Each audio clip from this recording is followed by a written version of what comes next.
Buenas noches, bienvenidos, hijos del rock and roll. Bienvenidos a la escuela de calor, a la escuela de verano del Roland JDXI. No se preocupen, que cuando sea necesario habrán las imágenes paso a paso y esquemas y de todo. En este curso me voy a centrar en el JDXI como instrumento en solitario, como un todo en uno, una workstation o groove station o como le quieran llamar, porque ese es su propósito y su grandeza para mí. Dicho esto, se puede utilizar de muchas otras maneras. A ver, lo más normal sería conectarlo a un ordenador usando solo un cable USB del tipo impresora, porque por ese cable ya se transmiten los datos MIDI, o sea, notas, y también sonido digital en los dos sentidos, del ordenador al teclado, del teclado al ordenador. Para eso tendremos que descargar de la website de Roland los drivers, instalarlos en nuestro ordenador y luego instalar o tener ya instalado cualquier programa de música, esto que ahora le llaman DAW, o sea, Digital Audio Workstation. Y esto nos abrirá un mundo nuevo para usar los sonidos del Roland sin las limitaciones de su secuenciador, o sea que podemos grabar patrones o canciones todo lo largos que queramos. No tenemos que ir cambiando de patrón para completar una canción larga. Y incluso si vamos grabando el audio del Roland en varias tomas dentro del ordenador, pues podremos llegar a tener infinitas pistas sonando a la vez, porque un DAW realmente es un estudio de grabación dentro de un ordenador. También podríamos tocar el teclado del Roland y que suene un sintetizador virtual VST, por supuesto que sí. Pero en este curso me voy a centrar en usar el Roland como único aparato para llevar a cabo un tema. Material didáctico del curso. Bueno, con el instrumento les viene impreso un manual de usuario en español, chino, inglés, alemán. Esto ya lo tendrían que haber leído. ¿Lo han leído? ¿No? Bueno, es muy cortito. También es verdad que de entrada puede ser algo confuso, pero al menos inténtenlo, por favor. Si no lo tienen, bájalo de la web de Roland. Creo que ahora pueden ver los enlaces. Y bueno, este manual es bastante básico.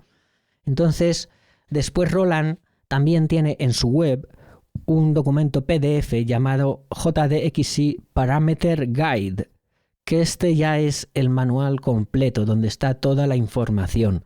Pero lamentablemente este está solo en inglés. Así que sí, ya tienen una buena excusa para no leérselo.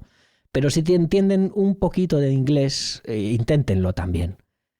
En el Parameter Guide al final, pues ahí se incluye un listado con todos los programas que vienen de fábrica, los sonidos que contiene cada programa y un listado también de todos los sonidos que vienen en la memoria del Roland, que puede serles útil aunque no vayan a leérselo. Y aún hay otro documento en PDF, que ni siquiera se encuentra en la web de Roland, que se llama JDXI Waveform List. Son solo 3 páginas, pero son un listado con todas las formas de onda sampleadas que incluye el JD y creo que es muy interesante tenerlo. Hay funciones que no aparecen en ninguno de estos materiales porque se añadieron al actualizar el sistema operativo del instrumento. Primero de todo, comprueben que tienen instalada ya la versión 1.51 o 1.5 al menos, porque si no se perderán cosas importantes. Bueno, pues ahora por fin ya pueden encender el teclado, pero no se emocionen, porque no vamos a tocar nada de música. Cuando esté listo, pulsen el botón de menú para entrar en el menú principal. Ahora usen la flechita o cursor hacia la derecha y pulsen varias veces, o déjenla pulsada hasta que llegue a la última opción del menú principal, que pone Version Info. Ahora le damos al botón de Enter y nos dirá en la pantallita qué versión tenemos instalada. ¿Ya lo tenemos claro? Bien, para salir del menú, pues pulsamos el botón Exit 2 veces. Bueno, yo espero realmente que todos tengan ya la versión 1.51 instalada. Si no, hay que bajarse de la web de Roland la actualización, que contiene las instrucciones para instalarla y las instrucciones de las funciones que se han añadido, pero todo en inglés solo. De momento no voy a explicar cómo se actualiza porque es bastante pesado, pero si es necesario lo haré. Bueno, el primer consejo práctico que les quiero dar es que no golpeen el teclado, porque yo lo tengo hace casi un año y no se me ha roto nada. Pero se nota que las teclas del piano no están hechas para aporrearlas a lo bestia. ¿Qué pasa? Pues que como la mayoría de teclados tiene variación dinámica, imitando a un piano de verdad. Como ya lo habrán notado, según le damos a una tecla, puede que suene más fuerte o más suave. Y normalmente lo que queremos es que suene todo muy fuerte, sobre todo la percusión. Entonces, al final acabamos dándole ahí a la tecla donde está el bombo ahí con todas nuestras fuerzas, ahí como si estuviéramos clavando un clavo, ahí toma, hostia, pam, pam, pam a la tecla. Y al final puede ocurrir una desgracia. Bueno, vamos a ver cómo evitarlo. El secreto es que el mecanismo de todos estos teclados no se basa realmente en la presión en kilos que le apliquemos a las teclas, sino que en realidad se basa en la velocidad a la que baja la tecla desde la posición de reposo hasta el fondo. Por eso en inglés le llaman velocity sensitive. Son teclas sensibles a la velocidad. Así que practiquen y verán que no es cuestión de tomar impulso o de darle ahí como queriendo hundir la tecla hasta que atraviese el fondo. No, se trata de graduar la velocidad desde el momento en que el dedo toca la tecla hasta que empieza a sonar. Bueno, para hacerlo más fácil, sobre todo al principio, yo aconsejo cambiar el nivel de sensibilidad de las teclas. Vamos a hacerlo, vamos a verlo. Vamos a pulsar de nuevo la tecla mágica, menú. Y vemos que ahora la pantalla debe estar en versión info. ¿Por qué? Porque el JD recuerda en qué lugar estábamos dentro de cada menú, aunque hayamos salido del todo. Bueno, entonces ahora nos toca darle al cursor, a la flechita, hacia la izquierda, hasta llegar al primer menú, que se llama System. Le damos a Enter y empezamos a ver las opciones del menú del sistema. Cuando estamos ya dentro de un menú, en la primera línea de la pantallita se muestra en mayúsculas la sección en que estamos, para ubicarnos simplemente. Y debajo se ve en minúsculas el parámetro y el valor que tiene este parámetro actualmente, que es lo que podemos cambiar con los botones de value o valor, de más o menos. O sea, cursores para cambiar de menú o de parámetro y más menos para cambiar el valor de ese parámetro. Vaya palabra, parámetro. ¿Qué es? ¿Qué es un parámetro? A ver, pues es una característica. Es como si dijéramos, yo tengo una bicicleta. ¿Y cómo es esa bicicleta? Pues depende. Según el parámetro color, puede ser blanca, roja, azul, negra. Según el parámetro tamaño, puede ser grande, pequeña, mediana. Según el parámetro estilo, puede ser de carreras, de montaña, plegable. ¿Se entiende, no? Bueno, pues para empezar vemos que la primera línea dice General. Estamos en la sección del menú de sistema llamada General y debajo pone LCD Contrast. 2 puntos y un número. Y ese número es el contraste de la pantallita para verla mejor según el ángulo en que estemos mirando.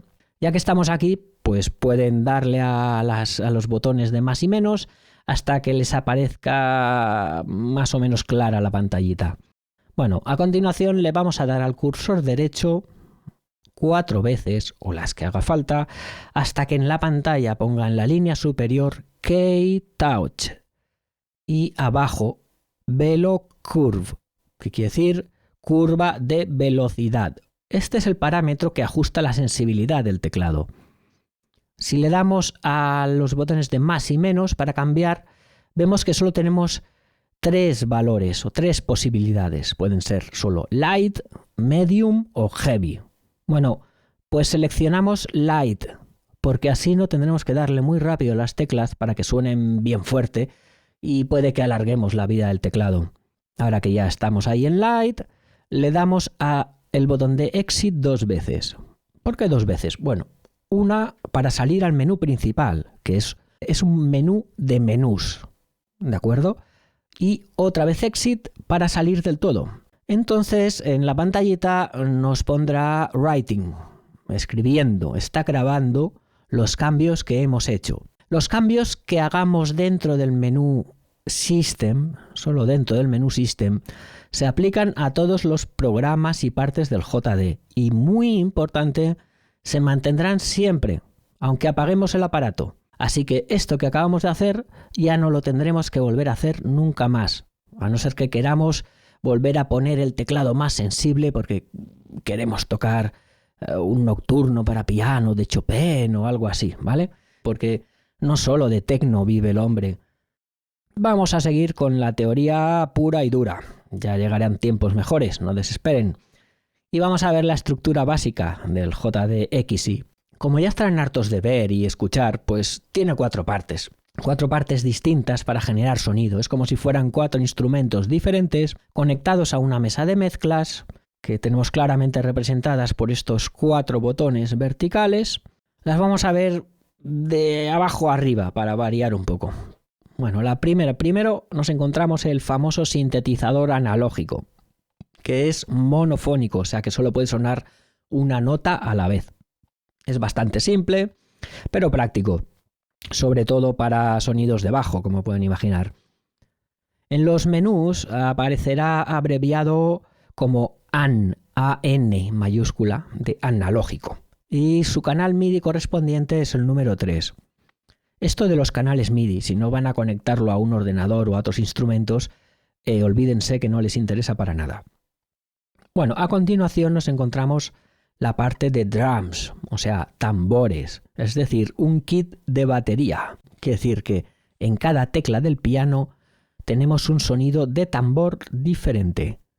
En las primeras 2 octavas tenemos unas letritas blancas sobre las teclas donde nos recuerda el tipo de sonido que tienen. Cuando estamos en la parte de drums, BD1 es el sonido de bass drum o bombo, bombo 1. SD1 es el sonido de snare drum 1 o caja. CHH es closed hi-hat, o sea, platillos cerrados, etcétera, ¿vale?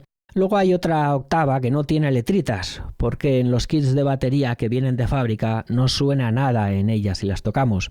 Pero editando podemos llenar todas las teclas con sonidos de percusión. En la memoria, el Roland tiene 453 sonidos de percusión diferentes, que son samples, son grabados por Roland de sus cajas de ritmos clásicas, otros de instrumentos reales, incluso de cajas de ritmos de otras marcas que también son clásicas. En cada kit de batería podemos escoger 37 sonidos de esos 453 y colocarlos en las 37 teclas. Es más, en realidad en cada tecla se pueden apilar hasta 4 sonidos distintos de percusión que sonarán al mismo tiempo. Cuando veamos cómo hacer nuestros propios kits de batería, se darán cuenta de que esas letras blancas solo son una guía útil para los kits de fábrica, porque nosotros podríamos poner, 10 bombos en diferentes teclas seguidas, o poner sonidos de palmas en las teclas donde normalmente están los platillos. Eso sí, la mayoría de fabricantes siguen este orden más o menos, que es un estándar para los drum kits o kits de batería. Esta parte en los menús aparece abreviada como DR, mayúscula, de drum, y su canal MIDI es el número 10, porque esto también es un estándar en muchísimos fabricantes, dedicarle el canal 10 a la batería. Las 2 siguientes partes son iguales entre sí y son los 2 sintetizadores digitales, es decir, tenemos el mismo tipo de generador de sonido, pero por duplicado. El primero se abrevia como D mayúscula 1 por Digital Synth 1 y tiene el canal MIDI 1. Y el segundo se abrevia D mayúscula 2 de Digital Synth 2 y usa el canal MIDI 2. El sintetizador digital puede funcionar simulando totalmente un sintetizador analógico, con las formas de onda clásicas de sierra, cuadrado, seno, etc. O utilizar como oscilador los sonidos sampleados o también llamados PCM. No son los mismos samples de la percusión, no. Aquí tenemos 160 sonidos diferentes y hay muchos que son grabaciones de sintetizadores analógicos y digitales clásicos de Roland, como no, y luego también sonidos acústicos de tipo guitarra, piano, violines, trompetas. En cada sintetizador digital se pueden hacer sonar hasta 3 capas de sonidos al mismo tiempo, los famosos parciales, así llamados por Roland, Cada una puede tener una forma de onda distinta, un filtro distinto, un LFO distinto, diferente afinación, pero suenan a la vez cuando tocamos las teclas. Como he dicho, la parte analógica solo puede tocar una nota a la vez. Y luego, entre las partes de percusión, el Sinte Digital 1 y el Sinte Digital 2, pueden sonar como máximo 128 notas de polifonía. O mejor dicho, 128 sonidos. Sabiendo que una tecla de percusión puede contar como 4 sonidos y una sola nota de un sinte digital puede contar como 3 sonidos a la vez. Yo no me he encontrado todavía con problemas de polifonía y creo que el límite de 128 sonidos simultáneos juntando las 3 partes digitales es muy alto para cualquier estilo de música que queramos hacer. Será más que suficiente.